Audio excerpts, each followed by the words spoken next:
Ang programang ito ay rated SPG. Striktong patnubay at gabay ng magulang ang kailangan. Maaaring may masiselang tema, lengguwahe, karahasan, sexual, horror o droga na hindi angkop sa mga bata.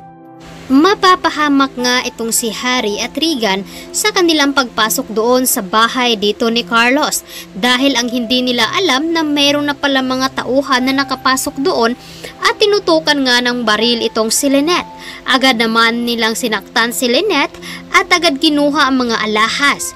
Ngunit nag-ask pa ito ng pera, ngunit kukunti nga lang ang pera sa wallet dito ni Lynette dahil nasa bangko nga daw ang kanyang pera.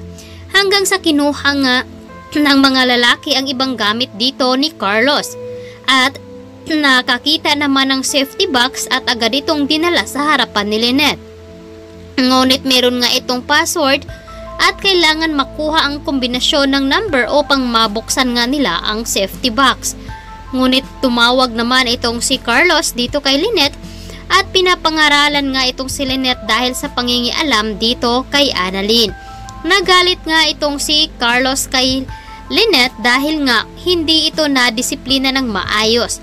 Kaya naman agad nagtanong si Lynette kung anong oras uuwi ito si Carlos. Kaya matatagalan pa ito dahil nasa stretch nga daw ito. Agad naman sinabi dito ng mga nasa loob at si Dax na kailangan nilang makakuha ng pera. At agad naisip nito na kunin na lamang daw ang pera sa bangko dito ni Lynette. Maya-maya pa ay agad naman nakatunog sila ng doorbell. At dito na nga narinig dito ni Lynette na nandoon na nga sa labas itong si Harry at Regan. Wala na ngang nagawa pa ang mga ito kundi buksan nga ng pinto ang gate at doon naman tumumbad sa kanilang harapan itong si Lynette na takot na takot. Ngunit nakatago lamang ang mga kalalakihan na inutusan naman dito ni Moira. Nagtataka naman itong si Lynette kung bakit kilala nila itong si Carlos na meron malamang na nag-utos sa kanila. Kaya naman naiihi na daw itong si Harry at hindi na niya mapigilan kaya agad na itong tumakbo sa loob ng bahay.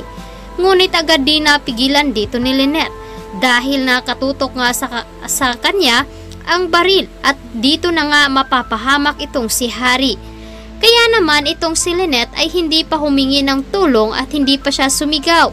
At dahil dito, mukhang mahihirapan sila at damay ra din dito si Regan at Harry. Samantalang, doon naman sa warehouse kung saan ay pumunta nga doon itong si Zoe. Natakot kasi ito sa pagbabanta dito ni Moira. Agad na sinabi dito na mas mabuti na doon muna siya at hindi siya doon sa Apex na katambay. Dahil baka paghihinalaan lamang siya dito ni Annalyn. Kaya agad na pumunta doon itong si Zoe at nakita niya ang kalagayan ni Lolo Pepe. Hindi matiis at naawa naman itong si Zoe at sinabi niya kung bakit nila ginawa iyon sa kanyang Lolo Pepe. Niyakap naman dito ni Zoe ang kanyang lolo at agad itong sinabi kay Moira na pakawalan na nila ito. Ngunit hindi nga pwede dahil nga magsusumbong nga sila sa posibleng gagawin dito ni Lolo Pepe.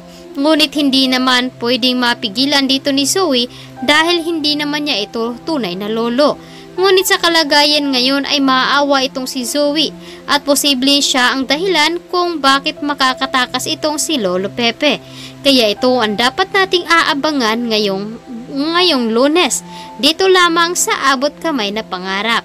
Maraming salamat sa inyong pagtutok at pakikinig dito sa